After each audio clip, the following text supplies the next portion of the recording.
እስራኤል ማን ነው? እስራኤል ማን ነው? ማን የሚነግረኝ? ያዕቆብ ራሱ ያዕቆብ ማን ነው? እስራኤል ነው። ያዕቆብ ዲሰንደንቶች በኒ እስራኤል ይባላሉ። እስራኤል ማን ነው?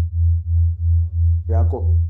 ቁርአን ውስጥ እስራኤል ያዕቆብ ነው የሚል ቀጥታ ትርጉም የሚሰጥ እንትን አያ የሚሰጠኝ ሰው የለም። ባይዘው ሁላችሁ ሁሉ ነገር እኔ አሁን አላወራም። እሺ ወላሁ አዕለም ወላሁ አዕለም። እስራኤል የሚባለው ሰው ያዕቆብ አይደለም። ለምን? ቁርአን እስራኤል የሚባል ሰው እንደነበረ ይናገራል። እስራኤል ግን ያዕቆብ ነው አይልም። ወይ በኢብራሂም ዘመን እኩል ወይም ከኢብራሂም ቀድሞ የነበረ ሰው ነው እስራኤል። ቢስሚላህ ወሰላቱ ወሰላሙ አላ ረሱሊላህ። አላሁ ስብሓነሁ ወተዓላ ቅኑን መንገድ ይምራን፣ ከጥመት ይጠብቀን፣ ጠሞ ሰዎችን ከማጥመም አላህ ይጠብቀን። ኻሊድ ክብሮም ከዕለት ተዕለት ወደ ከባባድ ጥፋቶች እያሽቆለቆለ ነው። ለዚህ ከዳረጉት ጉዳዮች ውስጥ አንዱ ወንጀል ላይ መዘፈቁ ነው። ወንጀሉንም በአደባባይ ማሰራጨቱ ነው። ልብ በሉ፣ ወንጀሎች በሰው ልጆች ግንዛቤ ላይ ተጽዕኖ ይፈጥራሉ። ምክንያቱም አላህን መፍራት ስንችል ነው አላሁ ስብሓነሁ ወተዓላ ለተሻለ ዕውቀት የሚመርጠን። ጥፋታችን ደግሞ በሃይማኖቱ ላይ ሲሆን ደግሞ ይበልጥ ነገሮች ግራ እየተጋቡን እያደናበሩን ይሄዳሉ። ኻሊድ ክብሮም ወጣትም የሆኑ ሴቶችን ከወንዶች አጠገብ ላጠገብ ሰብስቦ እሱ ራሱ ደግሞ ምን እያደረገ ፊት ለፊት እየተመለከታቸው የቁርአንን ትርጉም አስተምራቸዋለሁ ይላል። ቁርአን ውስጥ ግን በግልጽ ደግሞ አላሁ ስብሓነሁ ወተዓላ ምን ብሎ ሲያበቃ የነቢዩ ሰለላሁ ዐለይሂ ወሰለም ሚስቶች ማናገር ከፈለጋችሁ፣ ጥያቄ መጠየቅ ከፈለጋችሁ ከመጋረጃው ጀርባ አናግሯቸው ይላል። የነቢዩ ሚስቶች ምን ከመሆናቸው ጋር ለኡመተል ኢስላም በጠቅላላ እናቶች ከመሆናቸውና ማንም ሊያገባቸው ካለመቻሉ ጋር ልናገባቸው ማንችላቸውን ሴቶች እናቶቻችንን የነቢዩ ሚስቶች ከመጋረጃ ጀርባ አስተምሯቸው ወይም ከመጋረጃ ጀርባ ጥያቄ ጠይቋቸው ከተባል ዛሬ ደግሞ ፊት ለፊት ካላየኋቸው እያለ ኻሊድ ክብሮም ቁርአን ትርጉም አስተምራቸዋለሁ ብሎ የቁርአኑን ትርጉም ራሱ ሲጥሰው በጣም ቀላል የሚባሉ ከዑለማዎቻችን ከላይ ጀምሮ ከድሮ ስንማር የመጣነውን ትምህርት ዛሬ ልቦለዱን እየተከተለ እኔ እንደሚመስለኝ አላሁ አዕለም እኔ እንደሚመስለኝ እያለ የተፍሲር ሊቃውንቶች በጠቅላላ የተስማሙበትን መስአላ ጥሶ ይገኛል።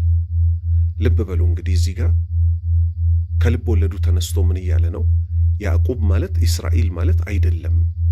ቁርአን ውስጥ ይሄንን በግልጽ አታገኙትም፣ ማስረጃ አታመጡም አለ። እንዴት ነው ማስረጃ በዚህ መልክ የሚጠየቀው? ምክንያቱም የሸሪዓ ምንጫችን ቁርአን ብቻ ነው እንዴ? በፍጹም አይደለም። ቁርአንና ሐዲት ነው።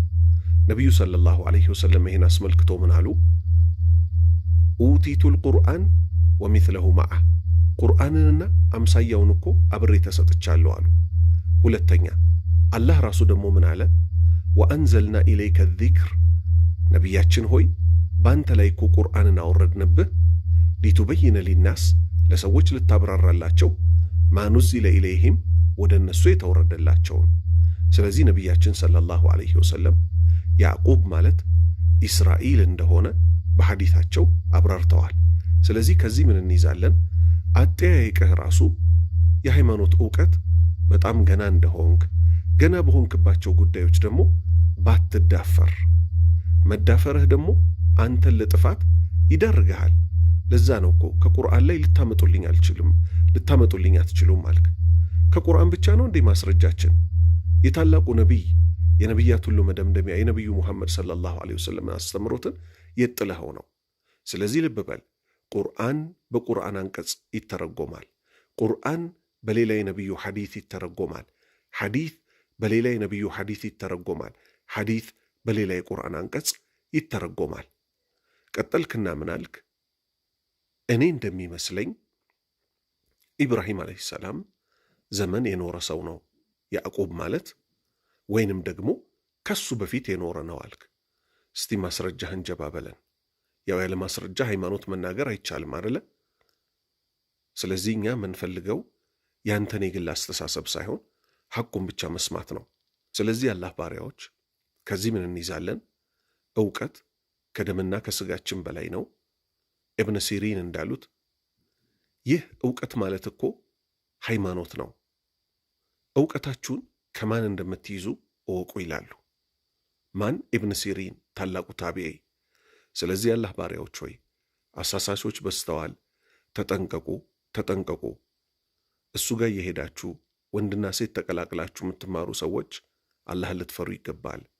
አላሁ ስብሓነሁ ወተዓላ እየታመጸ አላህን እናውቃለን ማለት አይቻልም። ወሰላሙ ዓለይኩም ወረሕመቱላሂ ወበረካቱ።